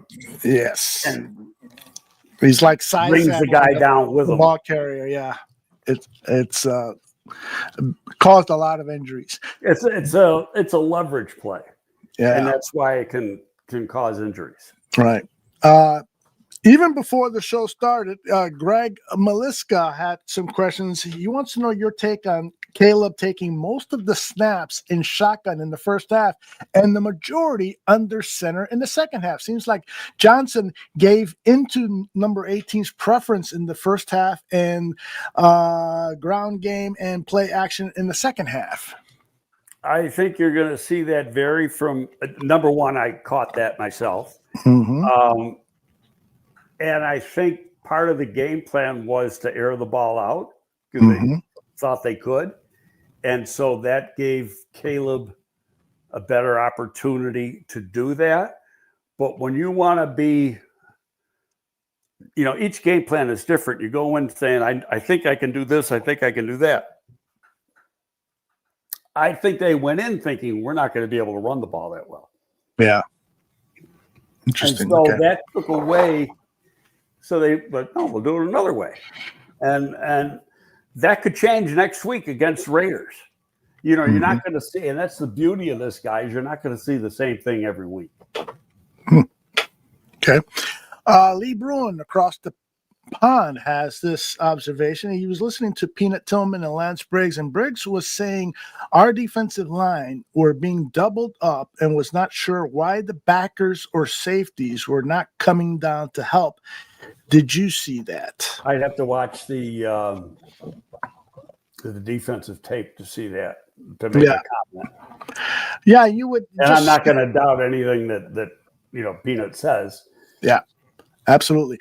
But you would think it's probably, they were concerned with Dak's long ball completion rate. He's very good at throwing those deep passes, and so they were probably just trying to keep things in front of them as opposed to worrying too much about. And you know, he can do some. He's pretty good with play action too, and so you gotta make sure you don't get sucked up with play action. Yep. But Indeed. again, I gotta look at the tape and say, yeah, I see where Peanut was coming from. Let's see. Sports Chicago Style has more breaking news. Colston Loveland's hip injury is not considered serious, and he has a chance to play Sunday, according to Adam Schefter. So that is good news. Thank you, Sports Chicago Style. That means Schefter has somebody in Hallis Hall calling him up and giving him the breaking news. Giving him the dope. Yeah, that would have been an interesting question for Courtney, you know, about why does Schefter report all this stuff when maybe the local media should be the first to report that stuff? Oh, that's a pet peeve with those guys. And since these guys really came to a forefront, and this goes back to Mortensen. So it goes back a while. And Chris Mortensen. Yes. And these guys get the breaking news. Now, a lot of times it comes from the agent, though, not Okay. In fact, you know, last year when I went to one practice, it was NFL Network day there. You know, Pep was at the practice. That's why I went to the practice. And Pep was working for the network. By the way, his Maryland team, Pep's Maryland team, as the offensive coordinator, is 4-0 and putting up points like no tomorrow. Nice. Good. He's got a freshman quarterback that is like 6'5", 220, that's airing the ball all over the place. 6'5", 220. That's Peyton Manning. He's a big kid right from down the street. Cool. You know, grew up right near there. But anyway, talking to Rappaport there, and he said that, you know, people ask me about, do I get the thing from agency? Of course I do. And he goes, and I give them credit too a lot. He goes, that's how I get this stuff. So I'd say that Schefter could very well have gotten it from the agent. From Colston's agent, yeah. Ho Loco says, Greg, who is available in trade for defensive line or running back by the deadline? Not looking to give up a high pick, more like a player swap. Can you? Is there somebody? I don't know who's available. Yeah, I don't know. Yeah, a running back. Can't think of anybody. Could there be? Yeah, but I mean, you don't want to give up anything. You know, and don't forget, you're going to get one more game and you get Booker back. Yeah. Booker started off the preseason like he's going to be a vital part of the pass rush. He had 4 sacks in 1.5 games. Yeah, that's big. That's it. He got hurt the very first play. He got hurt on the second half kickoff. And, you know, hurt his knee. So 1.5 games he has, and playing, you know, in a rotation, he had 4 sacks. Okay, you knew that he was going to be a part of the pass rush. Right. But now you got one more game, and then you got a bye week. So, you know, he should be good to go then, and you'll see him activated. Yeah. Let's see if I got another one here. D. Starren is wondering, can the Bears defense stop Ashton Genty? The answer Ashton Genty hasn't done shit. Yeah. You ever look? He's averaging 2.9 yards a carry. And it's not his fault, Greg. From the tape that I've seen, it just looks like they don't have good run blocking on that team. But we'll see. I just noticed that he hasn't done anything, and he's catching a lot of flack. But now I don't know what the final numbers were for yesterday, but going into yesterday, he was averaging 2.8 or 2.9 yards per carry. Wow. Okay, so, you know, my first thought is, good thing they didn't trade up for his ass. Because then you know you'd be hearing about it. Oh, for sure. Absolutely. You know, it brings up a point. Now, Caleb really played overall game was good. Did miss a couple, but he had, you know, 2 or 3 drops too. Yes. Is that going to shut up the criticism? They pick apart. There's people that pick apart, and I'm not local. I'm talking national people like Orlovsky and other people. Right. They pick apart his game like nobody else gets anywhere close to that treatment. I know that he gets, and it's not fair. Yep. And when you look at his, like after that disaster of a game in Detroit, he wasn't the reason they lost in Detroit. The defense was the reason. He actually didn't play bad. Yep. He had the one interception on what was supposed to be a throwaway, and he didn't throw it out of bounds. That's on him. But his play overall wasn't that bad. I look at these numbers and I say to myself, he has to be a serious candidate for Offensive Player of the Week. If they're going to give it to J.J. McCarthy for one quarter of play, they need to. I thought that he's a real good candidate, especially with 4 touchdowns. Yes, indeed. And I would think that Tremaine is a good candidate, but the Minnesota corner had that Rodgers kid, Isaiah Rodgers. Yeah, a hell of a game. So I think he's going to get the NFC Defensive Player of the Week. But I think if Caleb doesn't get it, he's been robbed. Mm-hmm. Yep, indeed. He definitely deserves it. I think you're absolutely right. The other thing that he did really well. And on top of that was a national game. Yeah, and that helps a lot. It was the 3:30 national game, so it got – and they had, the post-game show had Brady yes. talking about him. Really, everybody. Yeah, indeed. All those guys in the studio were all talking about him. I love the way the ball was distributed here. Look at Luther Burton, 3 catches, 101 yards, a touchdown. Rome, 3 catches, 62 yards, a touchdown. DeAndre Swift, 3 catches, 45 yards. Colson had just that 1 catch, but it was for 31 yards, and there's a typo there. He did not get 10 touchdowns. Zacchaeus got 3 catches, 24 yards. DJ Moore, 4 catches, 21 yards, a touchdown, and then Cole had the touchdown catch at 10 yards, and Kalman guy caught one for 4 yards. So the ball, what is that? 8 different receivers. That's pretty impressive. Pretty impressive. That's spreading it around. Indeed. All right, let me see. The guy I was worried about catching the ball going into the year after they drafted him was Monangai. Mm-hmm. I just wasn't sold on his hands. He hadn't dropped the ball yet. Yeah, he hasn't. By the way, Laz caught that. I just noticed that myself, that in that graphic that I put together of Caleb Williams, he's got no right arm. What happened to his right arm? He fell off. It's just, you cut it off to the thing. Yeah, he's not smiling. He's in pain. Oh, man. All right. Anything else you want to cover, Greg? I wish I was in Hallis Hall now because I know there'd be a good catered lunch. That's usually how it works, huh? They probably don't do the catered thing anymore because when I was there, we had just a makeshift kitchen, so we could feed the players and stuff. And then on Victory Monday, you brought in. We might have different restaurant, each week would cater the lunch for all of Hallis Hall. Mm-hmm. They'd probably do it with their own chef now, do the whole thing, but it was always fun.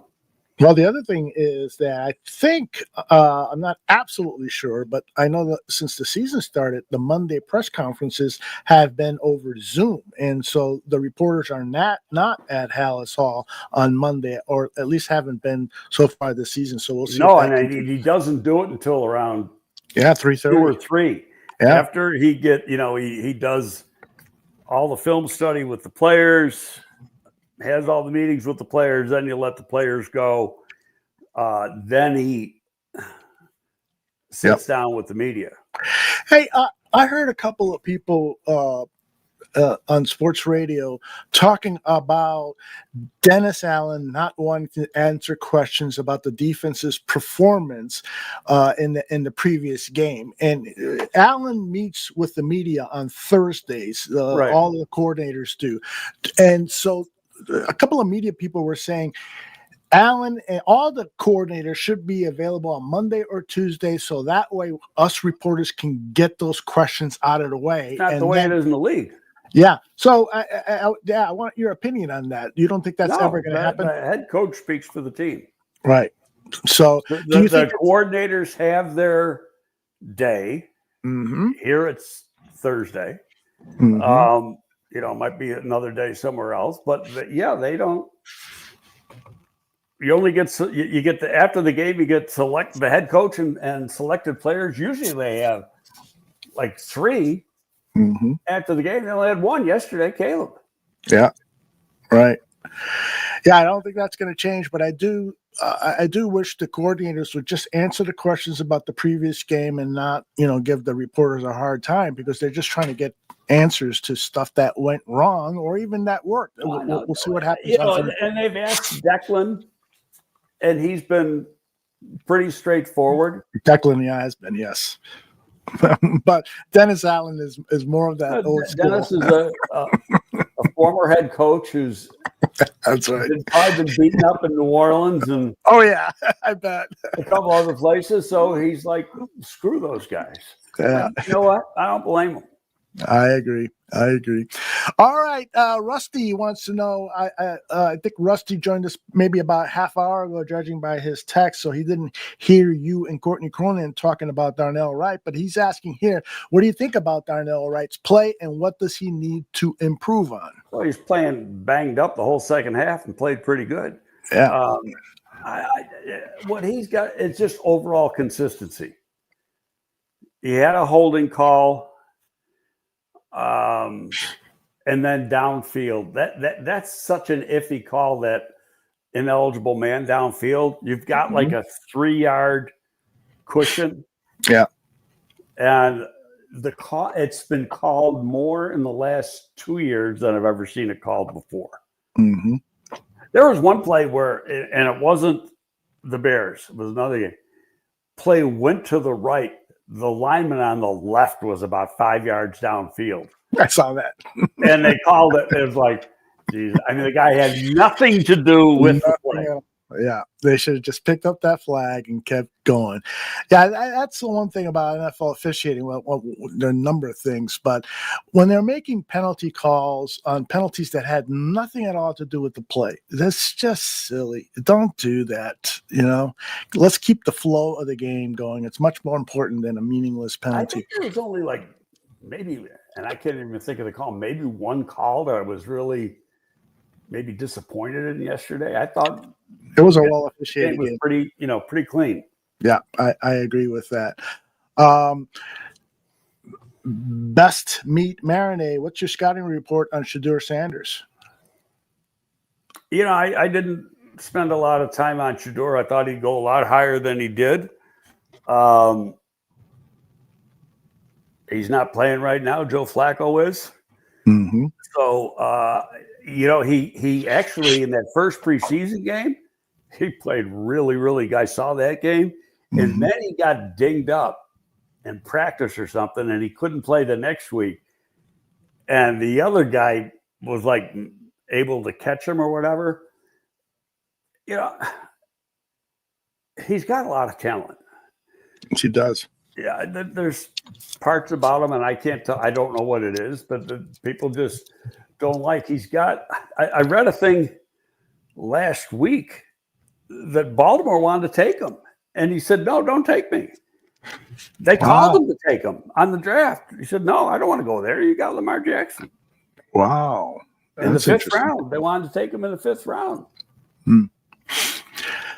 A lot of people in the chat are complaining about Darnell Wright's penalties, and he's got 4 penalties this season, but he's the league leaders have 5. Jay Hudson with the Giants, Taylor with the Chiefs, both have 5.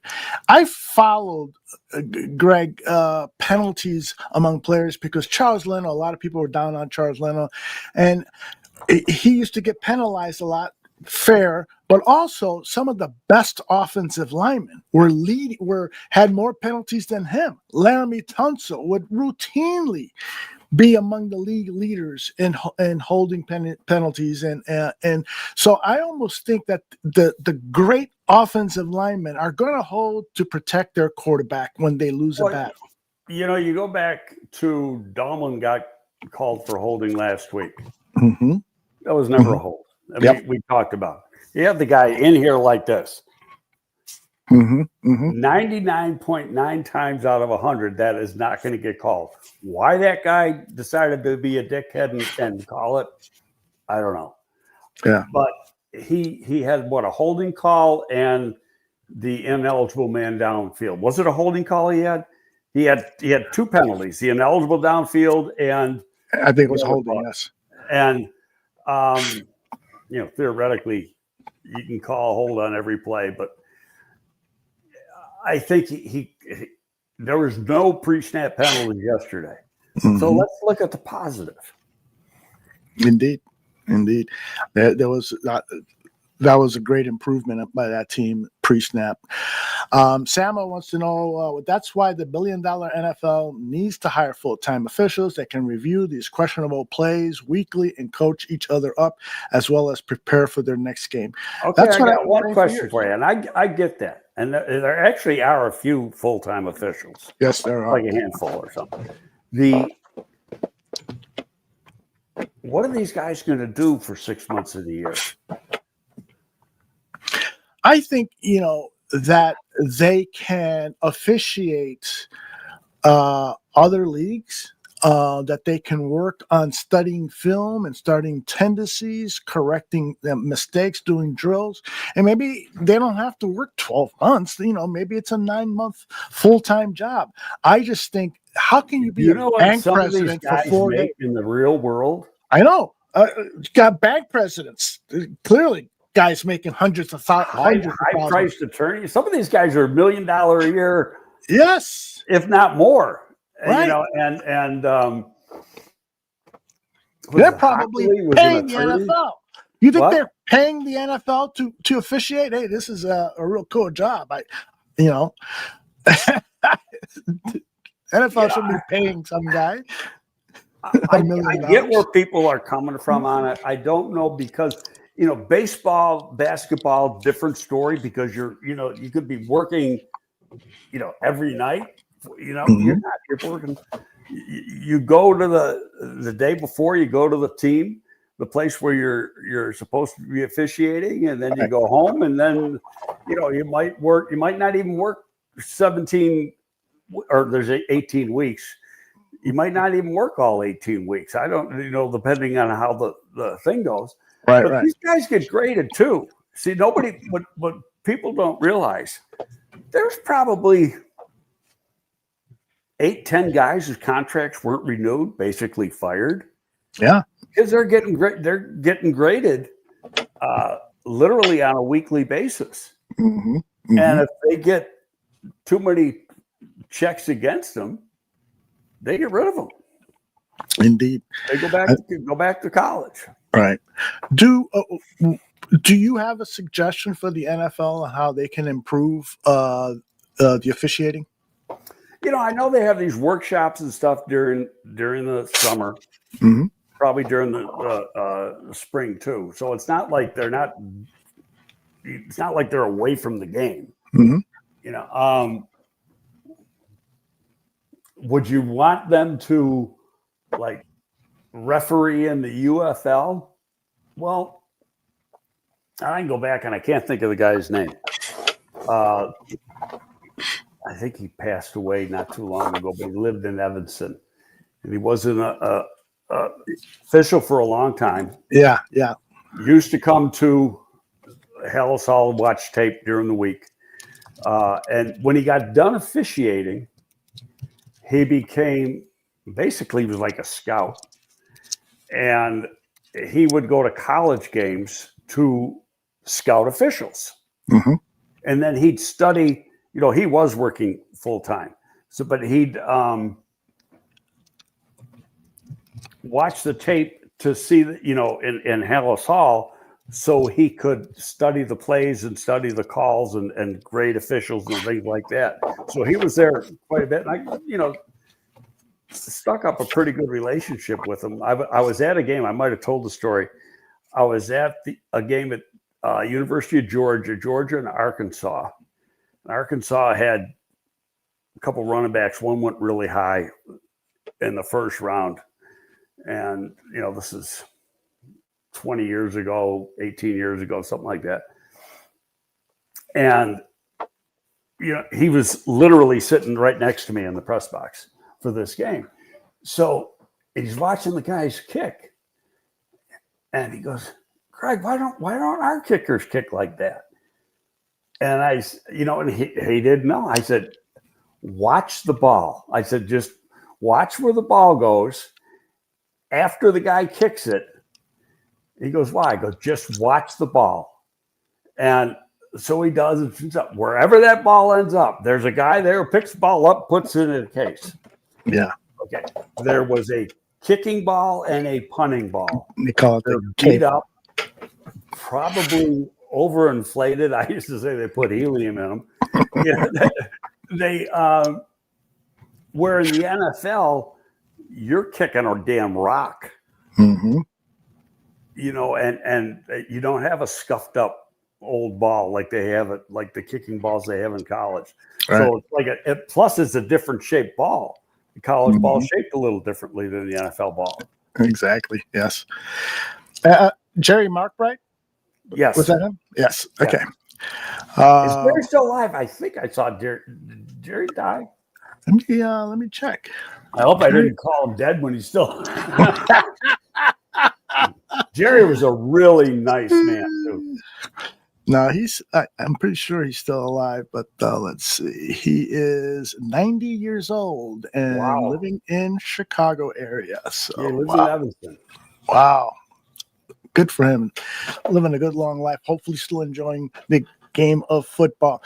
Greg, I think this is a good time for us to pull the plug on this edition, an hour and 45 minutes. And Courtney Cronin was absolutely fantastic. And send her a little note. Yeah, send her a note. And who do we have next week? Joe Fortenbaugh. Yeah. He's going to make us some money. You don't gamble anymore. Bet, so. Yeah, neither do I. No, the last time I bet was, I play blackjack every once in a while, but before I started working for the Bills, I might have told this, I don't know, to this day, I don't know where my ex-wife, who she used to get it, but she used to, the parlay tickets. Yes. She used to take those to her place of employment and pass them out. You'd play them for $10 or whatever it was. Mm-hmm. So I'd play those, but I don't know. She was Sicilian. So she knew some people. Yeah, I got some friends. I got a friend that knows a friend. Yeah. So, by the way, did you watch Tulsa King yesterday? No, I've not. I'll tell you what I am watching. Really good. I'm going to be talking a lot about this on Wednesday night. Task on HBO. It is so good. It's about an FBI task unit that is trying to apprehend a small 2 or 3 guys who are robbing houses that deal drugs. And it's so fascinating, so very well done. Do you still have HBO? I think you can. No, I got rid of HBO right after, when my wife went to Detroit, really, because she watched HBO. I never did. Right. So I said, she didn't hear. I'm getting rid of it. Well, I'll tell you, get it for a month, and when task is done, you guys can do a binge on it. I think you'll both like it. It's really well done. She was watching. I didn't like the beginning of it. Black Rabbit. Yeah, I haven't seen that either, but I heard good things about it. Yeah, but I just Jason Bateman is kind of a scumbag at the beginning of it. She's watched the whole thing. It's only episode. She watched it in 3 nights. Wow. And she said, "You got to watch it. You got to watch it." I said, "I watched the last show. I watched the first one and I watched the last one. I didn't like the way it ended." Goes, "Oh, you missed all the good stuff." How do you do that, Greg? You watch episode 1? Because if I don't like something, if I don't like it, I'll go to the end and say, "Oh, if I like the ending, I'll go back and do it." Yeah, that's how my wife is. She's watching a series now, and I just see it on fast forward all the time. What are you doing? She goes, "I'm fast forwarding through these action parts. I want to hear them talk and stuff." And I go, "Why do you do that? It gets too tense for me." You know what's really, really good? Hey, look, we got a TV show going on here now. You know what's really good? I mean, I really got into it. Chief of War. Oh, okay. I've heard on some Apple good things TV. Yeah. Jason Momoa. Yeah. Oh my God, is that good? And, said that it's got like 93% Rotten Tomatoes. You never see anything that high. Really? Really, really good. And so, tell me about Tulsa King. That came back. Wasn't that a show a couple of years ago? No, this is the 3rd season, and it's one of those limited run shows. Right, 8-10 last episodes. year, I think it was only 7 shows. This year, it's going to be 10. Cool. I think Sylvester Stallone is just so good in it. Mm. But did you ahead. hear that he's interested in doing a prequel of Rocky and having him transformed with the CG effects to look like a younger Rocky Balboa? He's 79 years old. How the hell could he do that? I don't know, but Martin Scorsese did that with a Robert De Niro, Joe Pesci, Al Pacino movie where they made them all look younger, but it didn't look very convincing to me. Well, there was the one movie that De Niro was in, or one of those guys was in a mob movie, and they tried to make him look younger, and I think it was De Niro. No, yeah, I think you're right. It just didn't work. Yeah. Yeah, and by the way, Stallone is still in great shape. He must take the best steroids ever because man, I'm sure he's not on the stuff anymore, and he's a lot smaller than he was. But yeah, he moves around pretty good. He does. His daughter's in the show, His I didn't know that. Yeah, she shouldn't have a big role. It's like grown each year. She got a little bigger role this year. Mm-hmm. Evie is a big fan of Black Robert and loves Jude Law. Well, Jude Law is really good in this. So yeah, he's always good. I guess I got to watch it. My wife said you're going to really like it, and she knows what I like. So look at that. You're going to go back and watch episode 2, 3, 4, 5, 6. I didn't say I cursed. I didn't use the F word because YouTube doesn't like the F word. So I'm trying to make sure that Aldo gets paid. I'm looking out for my partner. Yeah, and by the way, thank you very much. We had several donations today. Lutz, the reporter, you should be following him on social media. Our good buddy Brandon Lawson, who is doing phenomenal work and helping incarcerated people beat their addiction issues. Swanky, who is always talking about how much he loves Courtney Cronin. Stephen Nagishi, co-host of the AA team. Tim Willis, Tim Willis sent us $5 so that he could ask Courtney to be on his podcast Fridays. Willis Tower. You'll have to send her more money than $5. I was, in all honesty, I was surprised she came on because she's busy. Yes, she works super hard, man. And then the same with Fortenbaugh. I sent Joe a text and I said, "Hey Joe," I said, "Are you limited?" Because Mel Kiper cannot come on this. Right. He has to be on an ESPN related. Yes, that's part of his contract or whatever. So, because I've done Mel stuff on ESPN radio when he was doing that a bunch, as a guest. But anyway, so I asked Joe, I said, "Are you limited to just ESPN related platforms?" And he goes, "No, I think I can do it." Great. So, now I if can't something wait. happens, he'll be on next week. Yep, I can't wait for that. And great show, great guest. We will see you here next week. What you got a prediction for this upcoming game in Vegas? It's another win. Look at that. Guaranteed. Love it. I want to hear what Joe's got to say. Send him a text and confirm it. He'll know that because he's lived in Vegas. He's lived in San Francisco. Yeah. He lives in Bristol now. And you know what was funny, because he had a picture posted on X last year out in the snow. So I sent him a text. I go, I know that ain't Vegas. So and he said, no, they moved me here. That's wild. Yeah, they've employed a lot of people over the years. ESPN has.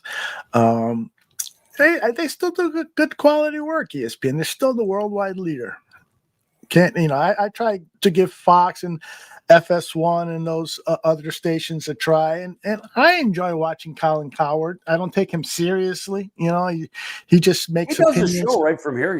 Yeah, that's right. He's moved to Chicago. His wife says, I want to live in Chicago.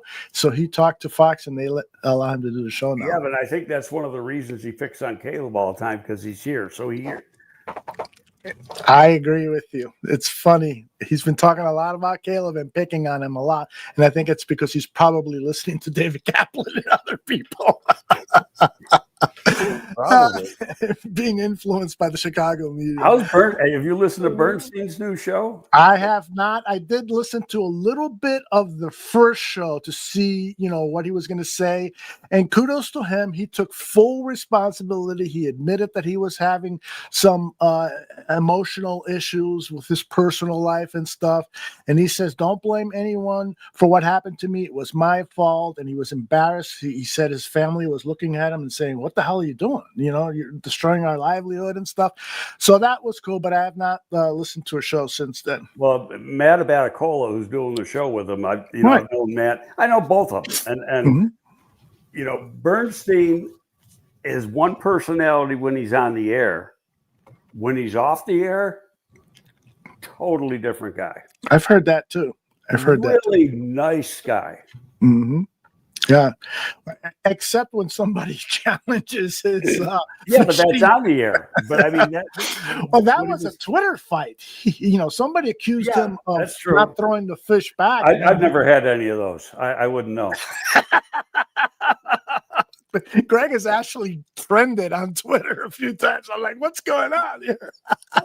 Not in a while. I have been relatively quiet on Twitter for the last I noticed. few weeks, and I already told you why. Yes, indeed. That still bothers me. But yeah, that'll forever bother me, indeed. All right, everybody. Thanks again for tuning in. Now, tomorrow it is Buffon 55. We're going to have a celebratory style show. John Buffon said, "Get the virtual confetti ready. We're going to have a good time on Tuesday nights. Buffon 55." Greg, thank you very much. We'll see you next week, brother. Sounds good, brother. Bye-bye. Later.